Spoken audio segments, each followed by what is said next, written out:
Oh, finally, they gave us permission to have some, and a Mr. McKnight from Picacho, New Mexico, down where Peter Hurd lives. He was a neighbor of Peter Hurd, the painter. Came and brought the Aoudad sheep to plant here. They put some in Briscoe County and put some on this place. Forgotten just how many. It seems to me there were 7. And they put them out, and we saw them run into the canyon, which they did. Just disappeared like that. And then we did not see those things again for several years. People would drive out from town. You know, the word would get out, they have these exotic animals out there. And they just drive up and say, I've come to see those sheep.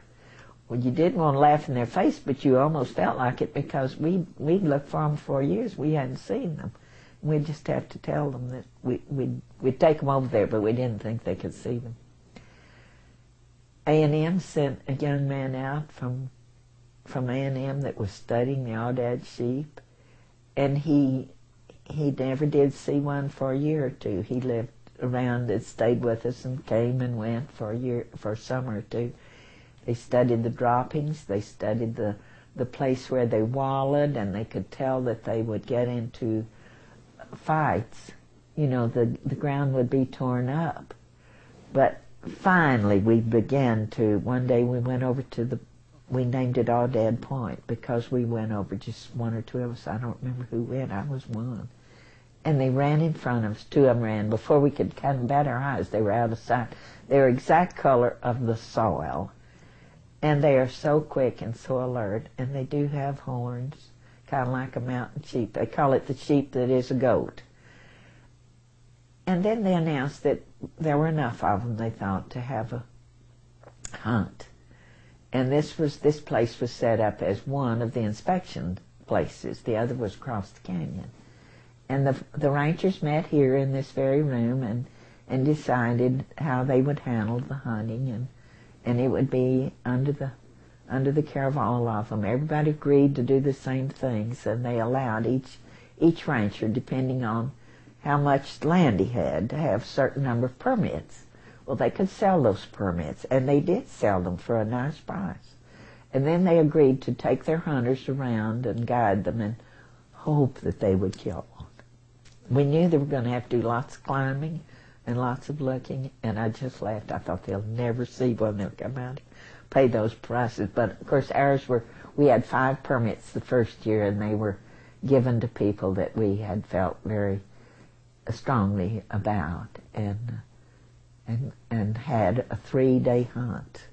Well, it was cold as it could be, and they killed 3 on this place. Well, the biologists then took them and examined them internally, and that's the first time they knew about the multiple births. It's the first time they knew what they lived on. They didn't know what their stomachs were going to contain. And it's the first time they knew that on their knees they had pads like a dog has on the inside of his foot. And it's the first time they knew that you couldn't tell the male from the female. They learned all of that, and they weighed them and measured them, you know, and kept very close records. And they did that for years.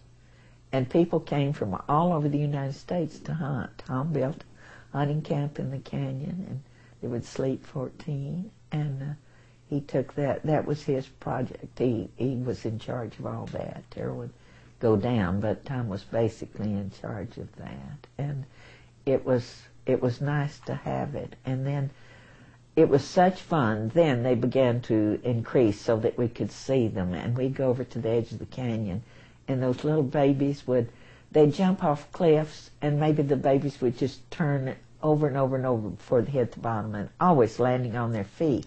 And we learned that the babies were not bothered by the coyotes or any other animals, because their mothers stayed with them until they were able to follow with the herd, and they went with the herd all their lives. It was just a wonderful time when we had the Aoudad sheep.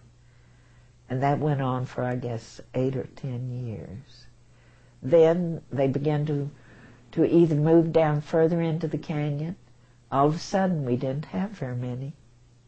And now we don't hunt them at all here on this place. I think Ed still hunts them.